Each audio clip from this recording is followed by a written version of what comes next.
Jesus, is in Jerusalem in the temple during the festival of the dedication. It's also significant because in the Synoptic Gospels, Matthew, Mark, and Luke, as far as they tell us, Jesus is only in Jerusalem one time, and that's when he goes there and is arrested, tried, and crucified. In John's Gospel, Jesus is in Jerusalem at least for 3 Passovers and this Hanukkah celebration. In John's Gospel, Jesus knows Jerusalem. He is familiar with the city. And if he is familiar with the city, then it is likely, in my mind, that the city, or at least some of the people in this city, are familiar with him. They know who he is. They know what he claims to be. So as he is in Jerusalem, in the temple, during the festival of dedication, he's walking along Solomon's portico, which is a huge colonnaded sort of porch, I guess, long, extending along the whole east side of the Temple Mount. And it was the place where the rabbis taught. Jesus is in the temple, probably going in to teach, certainly going in to talk to somebody. And he is approached by a group of Jews. And they have a question and they have a request, almost a demand. Their question is, how long are you going to keep us in suspense? And then the demand, if you're the Messiah, tell us plainly.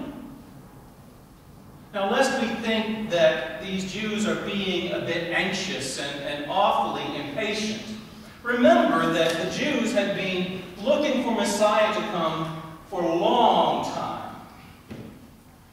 And that desire to see Messiah come had not lessened with the arrival of the Roman occupiers.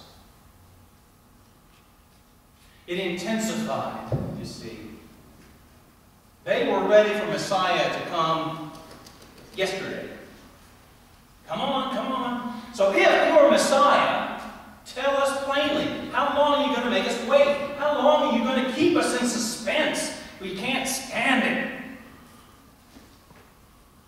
it. And Jesus' response, in a way, isn't a response. He says, I already told you, but you didn't believe me. Everything I have done, he says, testifies to who I am, but you don't believe me. And you don't believe me, he says, because you are not of my sheep. And this metaphor, the sheep and shepherd, is an apt metaphor. It's one that would be familiar. Even urban dwellers in that day and in that culture were not far separated from the rural areas and from this whole idea of animal husbandry. It was familiar to them. And they know. They know how the sheep are. They know that the sheep recognize the voice of the shepherd. They know that when the shepherd walks out, the sheep follow. They know that. So they would understand almost in their bones this metaphor that Jesus is using. But understand also, Jesus is not saying that they can't be of his sheep. There's a kind of an invitation implicit in his words. You are not my sheep. It's as if he's saying, you are not my sheep, but you could be. If you would follow, if you would believe, you could be. And that leads him then into this discussion of his identification with God. sheep that God has given into the care of this shepherd will not be lost. They cannot be lost. They are his, now and always, he says. No one can snatch them from God's hand, and God and I are one. Powerful, powerful words and a powerful image. And that image comes down through the centuries to us as well, you see. We are still, in a sense, the sheep following the shepherd.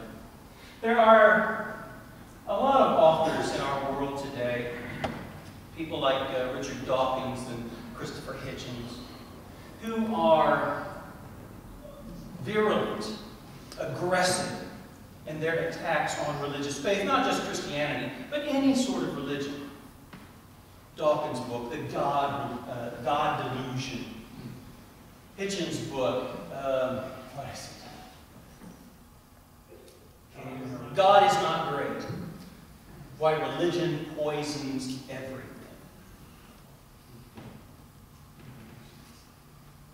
There's a lot in our world today that would tell us that faith in God is just a bad thing all around. It just leads to trouble. Now, I'm not here to say anything bad about Hitchens and Dawkins. They can believe as they choose to believe. That's their choice. I don't understand their need or their desire to be so aggressive, to attack people of faith, to denigrate and belittle and demean people who believe. I don't understand the need to do that. But they're free to say what they want, to believe or not believe as they choose, to put their faith in science. You know, they figure that if there's something in our world that we don't understand, it's simply because science hasn't come up with the answer yet. But science will eventually, given enough time. But for me, I'm not talking about anybody else in the room here, but for me, there are some things in our world that simply are beyond scientific explanation. And they have to be